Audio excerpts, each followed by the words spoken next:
let's get started with the current situation of the conflict between Hezbollah and Israel. And how do you find it right now? Do you think that Israel is going to attack Hezbollah? Well, clearly, Hezbollah has repeated over and over that it will not stop its attacks on the Zionist colony as long as the war in Gaza continues. So the only way to stop the battle on the front between Lebanon and occupied Palestine is to end the genocide in Gaza. And given that the Zionists have been refusing really to end the genocide in Gaza, that looks like we are going to continue with this battle on the border, and that it's very possible that this battle will grow into a much bigger conflict because at this moment, the Zionists have lost the ground war in Gaza. They've lost the sea battle with the Ansarullah in Yemen, and they've lost the air battle with Hezbollah. So it seems like the only option in front of them is to widen the battlefield in order to draw in the United States and NATO to fight a war on their behalf. They're militarily defeated. They have internal problems. There's no cohesion inside the colony. There's no leadership that can keep it together. The Israeli military is falling apart. So all indicators tell us that what we will be moving towards is a bigger war, and that the intention is to drag in the West to fight this war on behalf of the Zionist colony, because it can't even make a decision on its own, let alone fight a war with Hezbollah. Yeah. Did you see this new report on the Lancet? There is an article. This is a very high-rank medical journal, and they're talking about the casualties, the people who were killed in this attack. And we know that mostly more than 95%, 90%, 98%, they were civilians, children and women. And it says that 186,000 and they were killed in this conflict so far. It's a conservatively reporting on the issue, and they say it could be more than this. It's literally 8% of the population of Palestine. And how did you find this report in this journal? Yeah, I mean, we've been hearing now for a while from people like the former Green Party leader in the United States, consumer rights advocate. I'm sorry, I'm blanking out on his name right now, but he's been saying for a while now that it's over 200,000 that are been martyred in Gaza.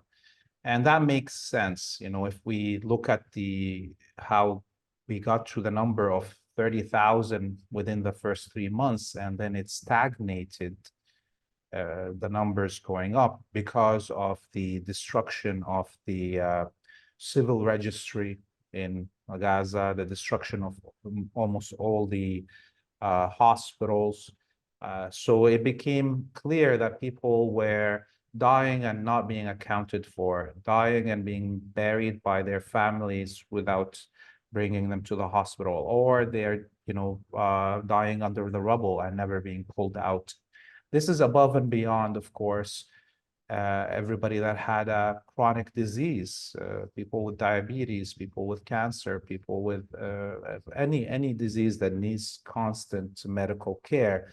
Those people have already all passed away. So when we look at the Lancet numbers, definitely this 180 something thousand is a very conservative estimate. And when we say, around 250,000, that's like there's 2.5 million people inside Gaza. That's already 10%. If we go to the 500,000, we're talking about 20% of the population. And then add to that everybody that's injured. And clearly, we're talking about hundreds of thousands of people in any given conflict since World War I is one dead to three injured. This is the usual percentage. So if we take the lowball number of 200,000 as martyred, then we are talking about at least 600,000 injured. And then, we're talking really close to half of the population either dead or injured in Gaza. This is very close to the truth. And we will not get the full numbers until the cessation of hostilities.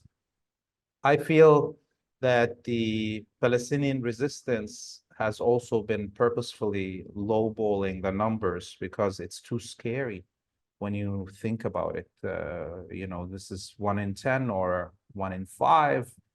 Those are numbers that, would scare anybody. And so people are steadfast on the ground. You see them carrying their dead and their wounded and saying, Subhanallah and thank God. And but we are at a level of unprecedented death count since the days of World War II. We haven't seen this percentage of a population being genocided, and definitely we've never seen a live broadcasted genocide. I think just looking at the videos that were coming out over the last 9 months, now we've entered the 9th month of this war. It would have been easy to just count from those videos that we've reached over this 100,000 people dead in this genocide, and I don't see it ending anytime soon. It is sad, but looking also historically, people that want to liberate themselves from colonialism had to always pay a very, very heavy price. It was 2 million Algerians that died in the battle to liberate Algeria from French colonialism. That's not to count also the other 4 million Algerians that died prior to the beginning of the War of Liberation. Or when we look at Vietnam and how 2 million or 6 million Vietnamese, Laotians, Cambodians all died to expel the Americans and the French colonialism from that region. So we're now at the stage that if this war breaks out in a wider context, in a wider regional context, we may get to those numbers of Algeria and the Vietnam War. Clearly, the axis of resistance has been trying to avoid, making this battlefield much bigger. The numbers are huge, 200,000 dead in Gaza, but can you imagine if from day one it was a war that included Lebanon and included Syria and Iraq and other places? We would have been right now counting the millions of dead. So the strategy of the axis of resistance up until now have been to chisel at the power of Israel from all sides while forcing it to maintain the killing field only in Gaza. And that's why we're still at this number, although it's huge for a population of Gaza, but it's very small when we put it in context of ending a colonial rule of a land. Do we know what's going on right now in Rafah and in terms of the assistance that they're receiving, a medical assistance that they're receiving in terms of the food, feeding people? What's going on there? Do you have any information on that?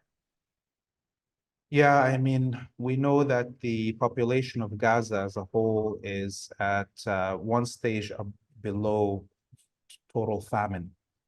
And so, we get to see every day videos of children that are, at starvation level and losing all their body mass. Clearly, many of these children also are not around hospitals or whatever, so we don't see the real picture. The Rafah crossing has been closed since Israel occupied it. and there's no other crossing that anything is coming in from. So I personally could see that there's nothing really coming in. And I know that there's a lot of campaigns of people raising money for medical aid and or food, but I wonder how anything is actually reaching. I'm personally getting frustrated at these campaigns to raise funds because I don't know where this money is going. If the food is not reaching, the medical aid is not reaching, where is this money going? And you can see already like an industry, whole nations like Jordan right now are building their economy on this industry of siphoning off the aid that is supposed to be going to Gaza. There's the major hospital in Amman, Jordan, the Takhasusi hospital, who's leading this campaign to for medical aid and helping children medically in Gaza. And doctors in Gaza that I speak to tell me they are not seeing anything. So millions and millions of dollars are being collected, and they're disappearing into the coffers of countries like Jordan, who built their economies for a while now on siphoning off refugee aid. For instance, the Syrian refugees, they did the same. Jordan cut off at least 50% of the money that was coming to the Syrian refugees as administrative costs. Similarly, they did the same thing with the Iraqi refugees before the Syrian refugees. And now we see them building their own, whole economy on this siphoning off of funds to Gaza. So I don't see anything coming into Gaza. And even those planes that were flying and dropping aid stopped, because again, that was also theatrical. It wasn't really sending much, and it was just to give some cover to countries like Jordan that are actually collaborating with the West and the Israelis in the genocide in Gaza. Yeah. And how about the West Bank right now? Do we have any sort of information? Because we know that in the West Bank, they're doing the same. It seems that it doesn't matter if you're in Gaza or in the West Bank. The same kind of policy is going on right now. And how about the West Bank, and how about the Palestinian authorities, the Mahmoud Abbas and these people, what they're doing right now? Yes, actually, in the last 24 hours, I'm glad you asked this. In the last 24 hours, the Palestinian Authority security forces have been attacking resistance groups in Tulkarem and Jenin in the north of the West Bank. They're actually going into the Palestinian towns and searching for the roadside bombs, that the resistance has been using to blow up Israeli tanks and APCs, and they've been dismantling them. So the Palestinian Authority is a vassal of the Israel. It's the enforcer on behalf of the Zionists whenever they can't go into these locations. And for that's been their job since the death of Yasser Arafat. So we look at what's happening in these towns and villages in the West Bank, and we are getting to this point where it's going to have the same fate as Gaza. The Israelis are invading with full armored columns. They're using drones, they're using helicopters, they're using F-15s to actually bomb these locations in Tulkarem, in Jenin, in Nablus. We saw them, use a missile from an F-15 just a few days ago on a house where resistance was fighting them back as they were trying to invade Tulkarem. So, as the world is watching what's happening in Gaza, the Israelis had a lot of freedom to act up in the West Bank. And, given that Ben Gvir, the Minister of Internal Security, created these militias in the West Bank and set them loose, we see also the settlers conducting raids on Palestinian homes in villages at the outskirts of the main population centers of Palestinians in the West Bank. And we see how that is always coupled with an invasion by the Israeli military right after these attacks by the settlers. So it's a very coordinated campaign that, and right now, basically, the West Bank is Ben Gvir's kingdom. And Netanyahu is letting him do whatever he wants to there. And the Palestinian Authority has exposed itself fully in the last few days with these actions of trying to disarm Palestinian resistance in the West Bank. I think most of the Palestinian resistance groups are avoiding a direct confrontation with the Palestinian Authority so they don't get distracted from defending themselves against the Zionists and military and the settlers. But it seems like it's an unavoidable thing. Palestinians in this West Bank specifically, if they want to liberate themselves, they have no choice but to take out Mahmoud Abbas and his goons that are collaborating with the Zionists. Otherwise, they'll always have a knife at their back. Yeah. And we know that Hamas was agreeing on having some sort of ceasefire right now. Various times they were talking about this.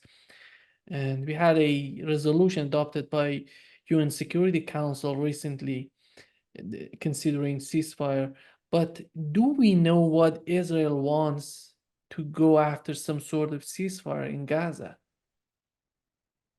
Yeah, I mean, we obviously heard in the last few days this idea because there's a renewal talks about ceasefire and that the head of the Israeli Mossad is in Qatar, and then he was in Egypt, and he's meeting with Hamas representatives or what have you. But at the same time, we heard Netanyahu just earlier today. He said that he's ready for an exchange of prisoners, but that this war will not end, that he will continue this war. So it's clear.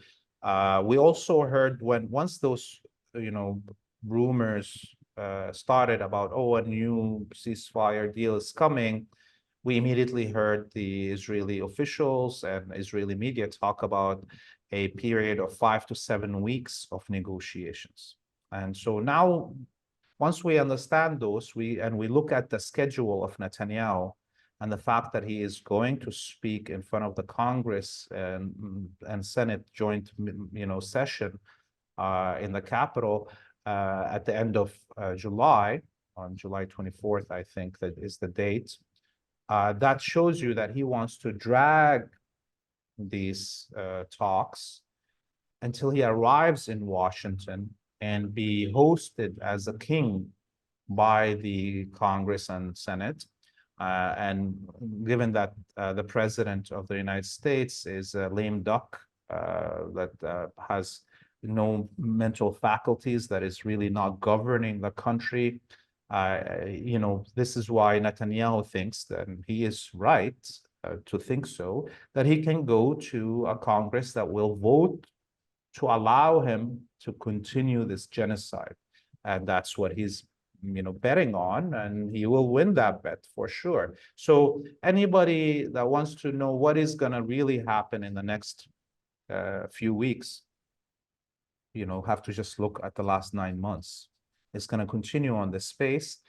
And with Netanyahu going to Washington, he's definitely going to talk to the members of Congress that support his genocidal campaign and figure out when to trigger a larger war that will bring in the United States into it. And so we may not see a war with Lebanon specifically anytime before Netanyahu visits Washington, except if Hezbollah decides to trigger it before his departure to Washington. And that would be a smart thing. I don't know if they're going to do that, but clearly you can't wait for the Americans and Israelis to prepare themselves to destroy Lebanon before a war starts. And so we'll see how the strategists in the axis of resistance respond to the plots that are unfolding in front of us. How do you find right now the situation of Hezbollah? Are they fully prepared for any sort of escalation on the part of Israelis? Yes, definitely. They are very prepared. They're even more prepared, I think, than any point at this moment since the beginning of this war or before it even. So now we have their troops have 9 months of experience fighting the Zionists, watching out for their air cover and so forth.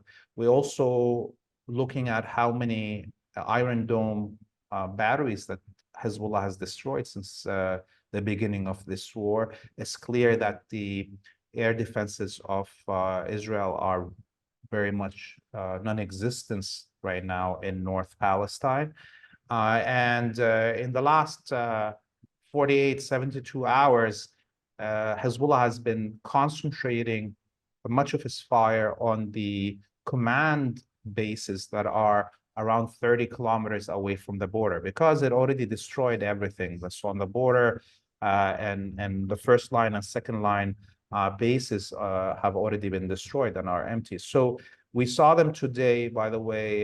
Hezbollah attacked the main Israeli listening and intelligence gathering base at the top of Mount Hermon in the Syrian occupied heights. And this base has the most sophisticated equipment that the Israelis have in their systems and can actually monitor all the way to the border of Iraq and Iran, to the mountains, ranges at the border between Iraq and Iran, and all the way to the Taurus Mountains, because this is the highest, mountain in the coastal region of Greater Syria, basically. So they were able to, with this base, monitor everything that's happening in Syria, in Iraq, in Jordan, and southern Turkey. But now with the attack that happened today, that included a swarm of the most sophisticated drones that they have used yet, and a volley of tens of missiles, that base has been wiped off the map. It's totally destroyed. And this, along with the targeting over the last week of all the bases in the Golan, it makes it clear that in the minute that there is a full-out war between Hezbollah and the Zionists, that the Golan Heights will be liberated within the first day, because there's not much left in terms of defenses of the Golan Heights. And similarly, it's the same story with much of northern Palestine. It will be the Radwan forces, which are the special forces of Hezbollah, around 30,000 of them. They probably can take most of northern Palestine and reach the West Bank within the first day, given what we saw over the last 9 months and the destruction of all the defenses that the Zionists have in North occupied Palestine. We know that Israel is just continuing attacking the southern part of Lebanon. And in the recent weeks, do you see that these attacks are intensifying or reducing? They are intensifying. They're getting, more indiscriminate also.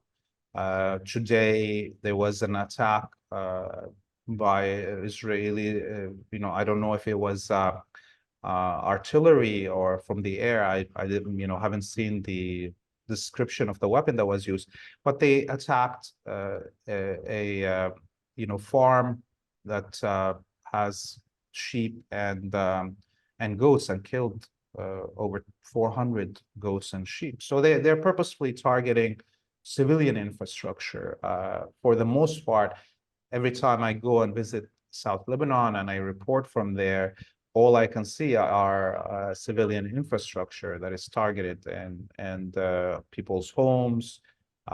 They even attacked multiple paramedic outposts and civil defense units where the firefighters and so on, Lebanese firefighters are. So the Israelis have increased their attacks. They have widened the zone that they're attacking in, and they have targeted multiple high-ranking Hezbollah members, including last week, the second field general from Hezbollah that they assassinated, Haj Abu Ni'meh. And so that shows you, on the one hand, the Israelis don't have much military targets to hit. So they're throwing indiscriminately on the land in South Lebanon.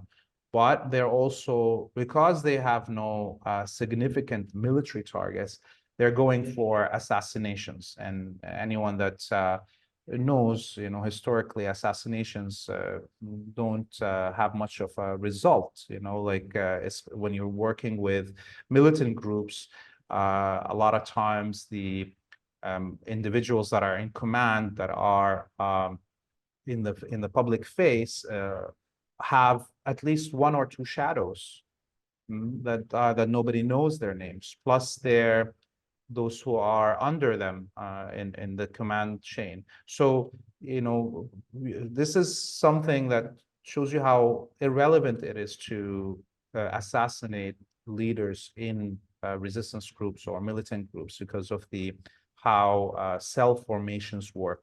There's always a triangle and one face that is in the public and everybody knows their name, and there's two others that are hidden, secret leaders that have the full knowledge and capabilities of the person that get assassinated. And even those two probably shadows will not be the ones that take the position.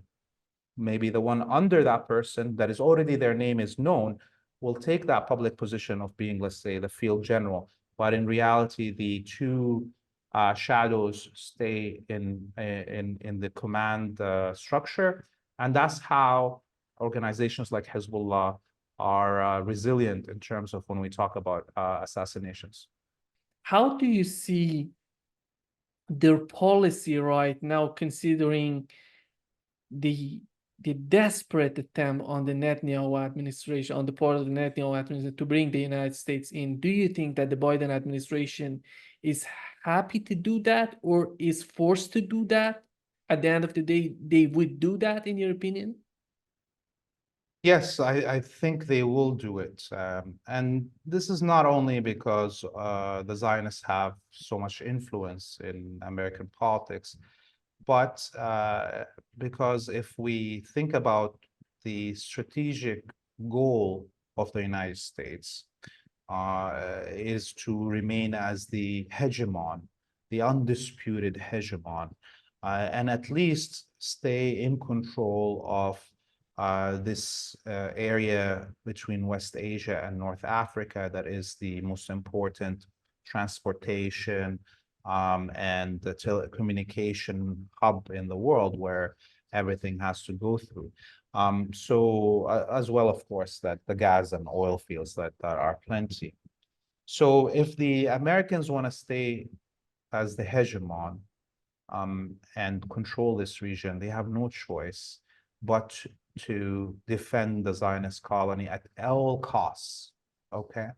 And that is what Netanyahu and the Zionists know in general. And that's why they're so comfortable with their genocidal actions being broadcasted, because they know that even if there's somebody within the American administration that doesn't like seeing dead children, they will not give up on Israel as long as they want to maintain American hegemony.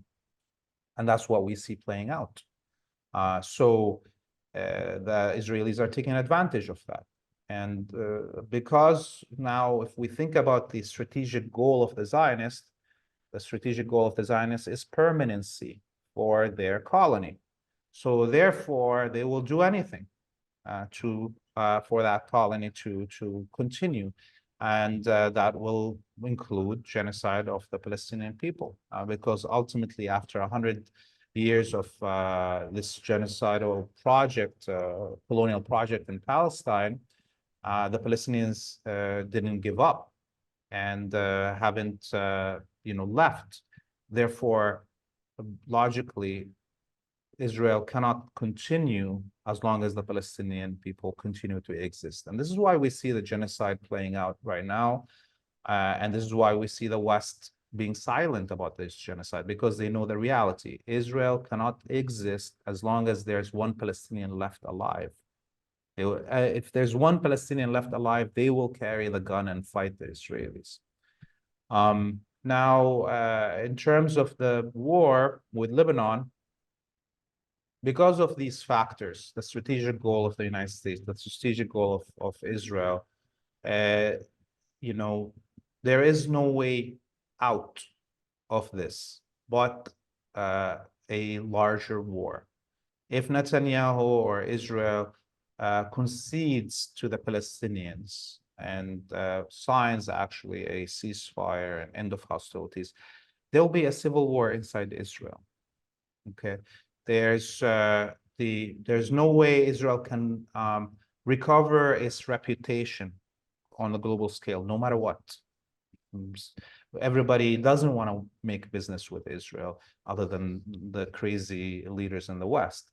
Nobody wants to visit Israel. Nobody wants even Israelis to come as tourists. We see every day videos of business owners in Vietnam, in Colombia, and whatever, kicking out Israelis out of their hotels and or restaurants. So it's done, you know. So the only way for the Zionists to at least continue their existence right now is to enlarge the battlefield. But going back to your question, Hezbollah will not allow Israel to use the Dahi doctrine again on Lebanon. They will not allow them to destroy the population centers like they did in Gaza and or in the Dahi in 2006. Within the first 24 hours, we will see the complete destruction of all the Israeli airfields. And this is why Sayyid Hassan Nasrallah, a week and a half ago in one of his speeches, threatened Cyprus, that if they would allow the Israelis to use their airfields, that they will attack Cyprus as a part of this war on Lebanon. And that's a very smart thing to do, because clearly within the first 24 hours, if the Israeli airfields are destroyed, they will have to either land their planes in Cyprus and or Jordan, and then attack Lebanon from there. And that's the only way to stop that, is to also attack these airfields and or threaten those countries so they wouldn't allow that to happen. But let's say actually we get into this war and Hezbollah destroys the Israeli airfields within the first 24 hours. What's left for Israel to do? It doesn't have the masses of missiles that Hezbollah has. It doesn't have a hardened ground force that can fight face to face without air cover. You see how they're failing in Gaza against a population that is in a flat area that has been bombarded for 9 months and no way out, 22 kilometers by 7 kilometers, and they're losing the ground battle. So imagine them facing off with Hezbollah that has a decade history of fighting ISIS and Al-Qaeda in Syria and Lebanon, street to street fight, you know, building to building fight.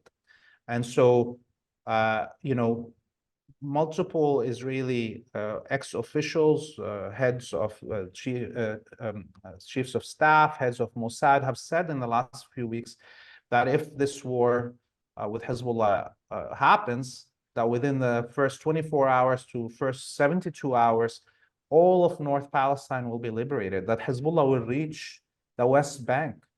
And once you talk about that, once you say that Israel lost the Galilee and the West Bank, what's left of Israel is just this small strip of coast between Haifa and Tel Aviv.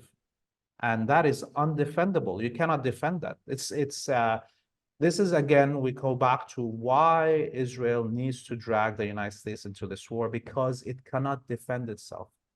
And this is ultimately what we will see happen if this war breaks out with Lebanon. Yeah. The other point of view to this conflict would be how the Muslim countries are helping Gaza and Palestine. Right now, how do you find the policy of Sisi right now, considering what's going on in Palestine and how they can help Gazans, Palestinians right now? And are they doing enough for Palestinians? I want to start by differentiating between the honorable Egyptian people and the armed forces of Egypt uh, and the politicians. And, clearly Egypt and the Egyptian military had given a lot of sacrifice to Palestine and the liberation of Palestine for decades. But unfortunately, right now, the leadership in Egypt is probably the worst thing that happened to Egypt.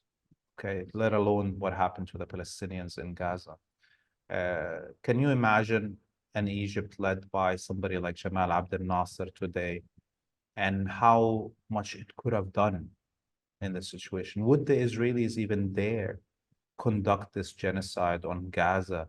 Would they dare blockade the food and medicine of Gaza if there was a leader in Egypt that actually represents the will of his people, let alone the honor of Egypt? So, there's a lot of pressures inside Egypt boiling at this point, even including within the armed forces. We hear that there is complaints within the armed forces of Egypt, especially because of how humiliating it was. The Israelis attacked the Rafah crossing and destroyed it, and the Egyptian soldiers stood there and couldn't do anything. After the agreement that the Israelis signed with Egypt, including the peace treaty that they have, the Camp David peace treaty says that the Israelis cannot occupy the Philadelphia Axis, that the border between Egypt and Gaza, that's it's called the Philadelphia Axis. And still the Israeli military rolled through and took over the whole border zone between Gaza and Egypt. And the Egyptian military just stood there, couldn't do anything because its political class doesn't have the backbone to even request the Israelis respect their own peace treaty. Okay? If you don't want to care for the Palestinian civilians, at least care for treaties that you've signed. Make sure that the Israelis respect those. So right now, the population of Egypt, the people within the military are really almost at a boiling point because they see what happened beyond the genocide in Gaza, that they see that their own country is being humiliated publicly, and that their leading class is not doing anything to at least save the reputation of Egypt. A few weeks ago, actually, maybe less than, in the beginning of this week, we also heard the representative of Egypt at the Arab League saying that they're going to, that they've took Hezbollah off the terrorism list. Remember, the Arab League being, after the expulsion of Syria and the war on Syria, became kind of a tool for the Gulf monarchs, and they decided to label anybody that the United States doesn't like as terrorists, and that included Hezbollah. And when that news came out, many people were wondering what happened there. And clearly that was a signal that there's change happening in Egypt, that the pressure is getting to a point, and because of the marvelous actions of Hezbollah, their ability to destroy so much of Israel's weapons, to show us the drone that flew over Haifa, the Hudhud video that they released, that maybe gave impetus to the Egyptians to begin this move to, okay, let's take more space. Now that clearly Israel is not able to defend itself, let's see.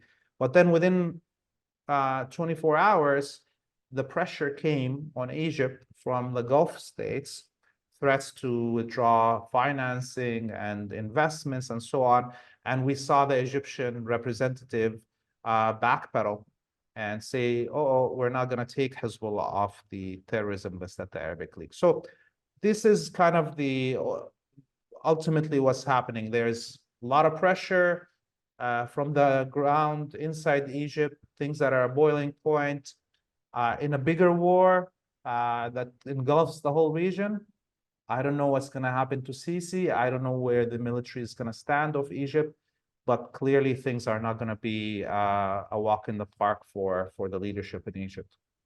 Yeah, you've mentioned a very important point that the Arab League decided just to drop Hezbollah as they were recognizing Hezbollah as a terrorist organization. Right now, they dropped that understanding on their part.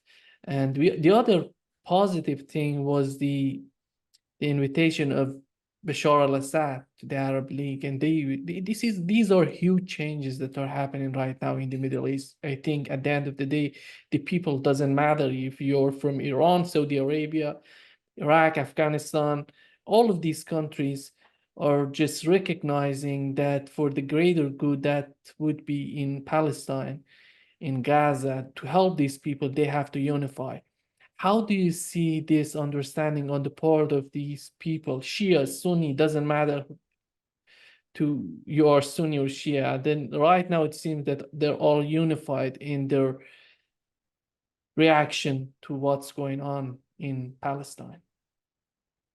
Yes, you know, I was looking at, in the last few weeks, the Jama'ah Islamiyah, the Islamic group here in Lebanon, which is a Sunni group, started carrying arms and coordinating with Hezbollah. And the head of the Islamic group met with Nasrallah. So, and they paraded armored vehicles in the south of Lebanon, and they announced a few actions, military actions that they've taken against the Israelis. And clearly, they can't take military actions in the south of Lebanon without direct coordination of Hezbollah. So this is an indicator for how actually all Arabs and Muslims, no matter what their religious background or sect is, or their cultural linguistic grouping are, everybody's boiling. Everybody's watching this genocide. They can't believe that it's ongoing, that the world is letting it happen. And many of these peoples are not happy with their own governments or leaders, how little action they've taken to help the Palestinians. And so I think this was a kind of a canary in the mine for the leadership of countries that claim to speak on behalf of the Sunni population, like in the Gulf and or in Turkey, for instance. We saw, just in the last day or two, President Erdogan saying that they are ready to invite President Assad to come to Turkey, while Iran and Russia are going to be in this joint meeting to try to mediate a new peace between these two countries. And that wouldn't have happened. President Erdogan wouldn't have come to this conclusion that it's time to make up with his neighbors in Syria if the population in Turkey also wasn't getting angry at what they're seeing. And we saw how President Erdogan's party almost lost the election because of the situation in Gaza, that people were looking for alternatives that will take a stronger position and take action on Palestine and Gaza. So this is good for all of us. There's much criticism that we can say of all these other countries, but you know what? If change is happening, let's forget the past a little bit. Let's look forward. Can we forgive each other for the problems that were there before us, and join hands together against a common enemy. I give you another example. The Taliban in Afghanistan, and this is something that much of the practically no media covered this. At the beginning of the genocide in Gaza, the Taliban in Afghanistan picked up the phone and called the leadership in Iran and called the leadership in Gaza and in Lebanon and said, we are ready to send our fighters to come and join this battle. If you open the border between Afghanistan and Lebanon, we will march. And the leadership in Iran, in Lebanon, and Gaza and Palestine, they told them, okay, thank you very much for this backing. We don't need you at this moment, but once we do, we will. And that's happening across the whole Muslim world. People in Afghanistan and Pakistan, there's groups that want to go.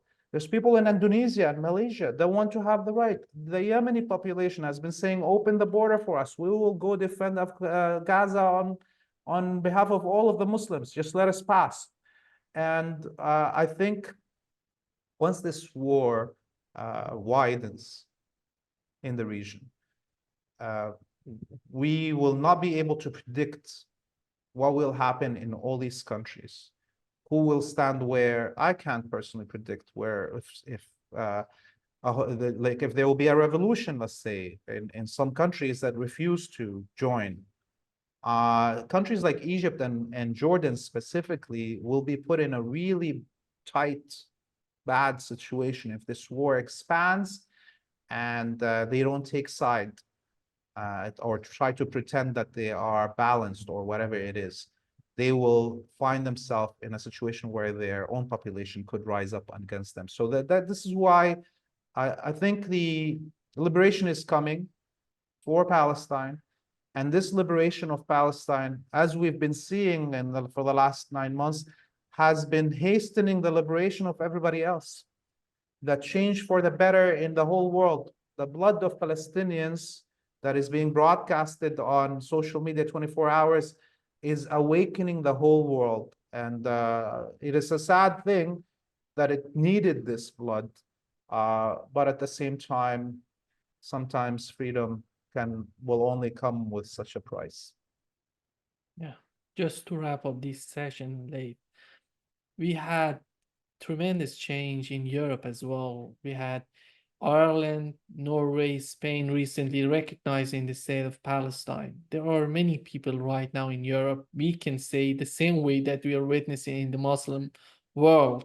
The public opinion is totally with Palestinians. And in Europe is as well, there are many people, the public opinion is totally in favor of Palestinians right now. And what's your understanding on the policy of Europe as a whole? I'm talking about the European Union so far in Gaza.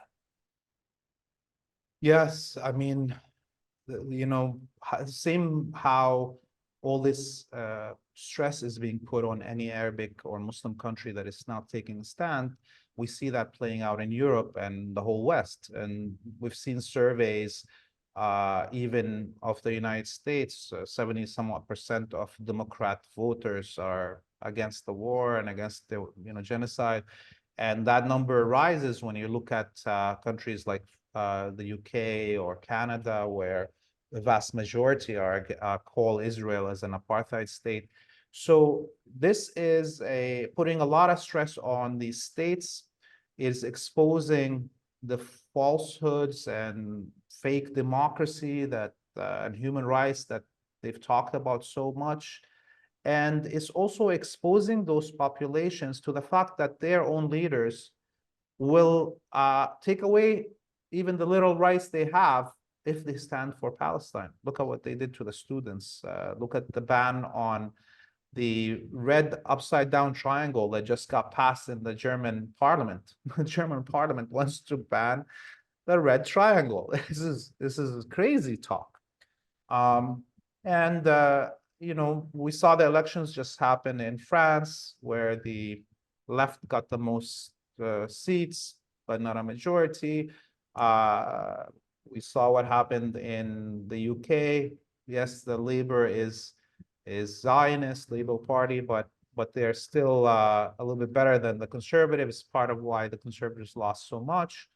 And we are going to see that play out in the rest of Europe. Unfortunately, there's only one problem with the European Union, is that it's not really a democratic organization. And that's why we see states like Hungary and wanting to have some more freedom from the central government of the EU that is imposing these wars on member states, like the war in Ukraine and or the war in Palestine. So, the war in Gaza and all these confrontations in Ukraine and or Taiwan or North Korea that are at the core of it is the West trying to maintain its hegemony over the rest of humanity, is actually stretching all the resources that the West has, and is also taking away from any social services they had for their populations, that kept their populations silent for a long time. Now the regular European doesn't have social services and also is seeing his money going to the war fronts that they don't want to be in. So social upheaval should be predicted for not only our region, but also for those countries. The more there is this association between the ruling classes that are far away in Brussels from the little guy in the farm in Hungary or in Austria, the more possibilities are of social upheaval. And clearly, this is why we see the West trying to move as fast as possible on these conflicts because they can't let time pass. And more time will give more people time to organize against what their states are doing. So ultimately, again, Palestine is freeing the world, at least mentally. Where we will go from there, it's hard to predict.